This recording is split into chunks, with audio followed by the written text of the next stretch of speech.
Terlampau berkira dengan apa yang kita buat ni sampai tak boleh lebih masa. Tapi berapa confident anda memang 8 jam anda kerja sini memang totally betul-betul fokus pada kerja.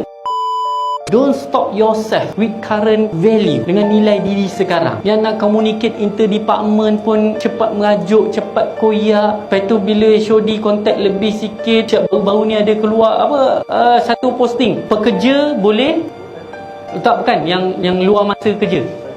Pekerja boleh buat report kalau kerja lebih luar masa. Boleh tuan-puan. Tapi saya pun nak beritahu juga, saya pun rasa kalau boleh saya nak pasang CCTV, saya nak record juga siapa yang tengok movie, tengok TikTok waktu kerja tu. So kadang-kadang kita terlampau berkira dengan apa yang kita buat ni sampai tak boleh lebih masa. Tapi berapa confident anda memang 8 jam anda kerja sini memang totally betul-betul fokus pada kerja. Betul tak?